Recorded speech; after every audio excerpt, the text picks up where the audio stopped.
Hi. Alright, so I'm here today not to sing but to share a beautiful thought with you guys. And it is actually about love. And जब हम love की बात करते हैं तो हमें सीधा अपने लाइफ पार्टनर की याद आती है, अपनी बॉयफ्रेंड, गर्लफ्रेंड, हस्बैंड, वाइफ, उनकी याद आती है, राइट? बट एक्चुअली हम अपने पेरेंट्स को भूल जाते हैं. I mean not all of us but a lot of people actually, बहुत सारे लोग हैं जो भूल जाते हैं कि हमारे मम्मी पापा भी हैं जिनको बहुत सारे प्यार की ज़रूरत है. एंड पता है हमारे यहाँ जब हम किसी के भी यहाँ जब बेबी होता है, एक बच्चा होता है घर में, तो सब लोग उसका ख्याल रखने में लग जाते हैं, सब उसका ध्यान रखते हैं, उसको चोट ना लग जाए, उसको प्यार करना, उसको हक करना, उसको खुशी करना. So many things we do for that child.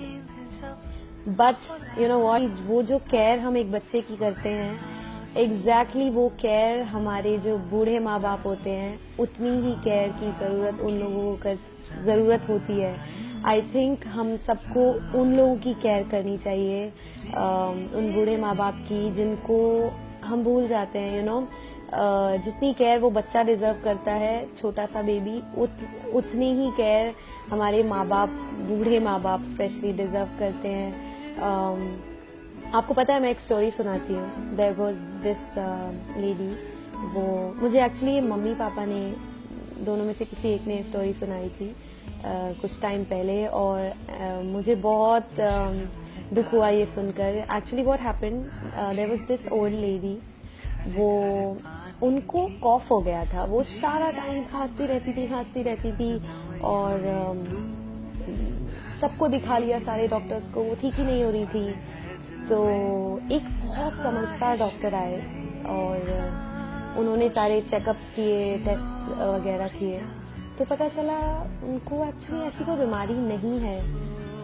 Actually दरअसल बात क्या थी, डॉक्टर ने बताया कि ये जो बूढ़ी माँ है, जो आपकी दादी जी हैं, उनके पास कोई बैठता नहीं है. आप सब लोग इतना मशरूफ होते हैं, इतना बिजी होते हैं अपनी काम करने में, अपनी लाइफस्टाइल में इतना बिजी होते हैं कि आपको टाइम ही नहीं है अपनी दादी जी के पास, अपनी माँ के पास बैठने का.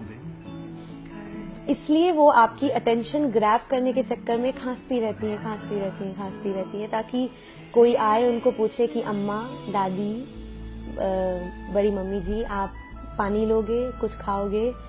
सो क्योंकि उनको वो केयर नहीं मिलती है, इसलिए उन्होंने एक जरिया ढूंढ लिया है कि शायद मैं जितनी बार खांसूंगी उतनी बार ये लोग आके मुझसे पूछेंगे. सो आई डोंट थिंक हमें ऐसा कुछ, ऐसी ज़रूरत ही नहीं पड़नी चाहिए हमारे पेरेंट्स को, हमारे बड़े बुजुर्गों को, कि उनको ऐसी चीज़ें करनी पड़े. I think we all should give all our love, और जितना भी टाइम हम दे सकते हैं. I know work is very very important, काम करना बहुत ज़रूरी है, वरना कैसे जिएंगे, कैसे खाना खाएंगे. बट जब आप घर आते हैं, आपको टाइम मिलता है, तो अपनी वाइफ, अपने हस्बैंड, अपनी गर्लफ्रेंड को टाइम देने के अलावा अपने बूढ़े माँ बाप, अपने दादी दादा, उनको भी टाइम दें. आप इनफैक्ट अभी जाकर एक जस्ट ट्राई दिस, अपनी मम्मी को, अपने पापा को, अपनी दादी को, नानी को, नाना को, जस्ट गो एंड किस देम ऑन देयर चीक्स, या एक हग दे दो और पूछो कि आपको क्या चाहिए, मैं आपको लाके दूंगा, या मम्मा आइसक्रीम खाओगी, या कुछ ऐसा पूछेंगे ना, just see the smile on their face, they would love it. So go right away, do that right now. एक किस दे दो, एक हग दे दो, and I think they will love it. So let's do it today and spread love and spread some smiles. Thank you so much guys for watching. This is me, Neha Kakkar, saying bye bye to you all, and I love you.